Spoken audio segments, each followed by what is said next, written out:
The Texas House passed a bill that would ban COVID-19 vaccine mandates by employers. The Senate already passed it. Fox 4's Davis and Tendry live now with more from the special session. David. Yeah, the Texas Senate introduced this bill and passed it 2 weeks ago. Now the Texas House has it one step closer to the governor's desk.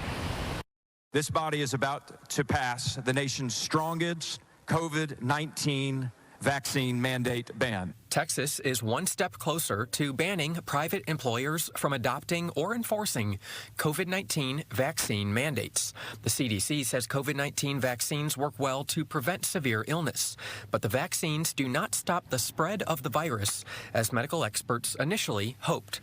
On Wednesday, Texas House lawmakers on both sides of the aisle debated Senate Bill 7. Texans value freedom and liberty deeply, and I truly believe you cannot have freedom without medical freedom. This bill is not a need of a priority of which we should be here in special session. The bill reads, an employer may not adopt or enforce a mandate requiring an employee, contractor, applicant for employment, or applicant for a contract position to be vaccinated against COVID-19 as a condition of employment or contract position.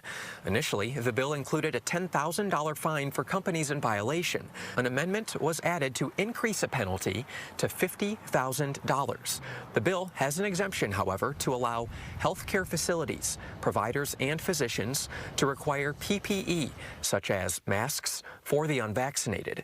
SMU constitutional law professor Dale Carpenter. What's interesting about this instance is that now the roles are reversed, that you have Republicans in the legislature arguing for business regulation, and you have others arguing that businesses should be able to set their own rules.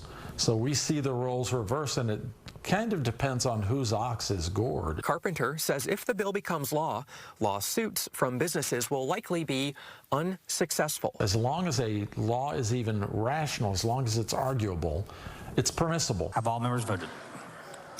Most House Democrats voted against the bill. It's easy to say, well, the worst is passed, but we don't know that. All House Republicans voted in favor, believing COVID-19 vaccines should not be mandated. I believe that is a violation of theirs and mine and all Texans' fundamental constitutional rights and liberties, and I think this body should take a stand against it.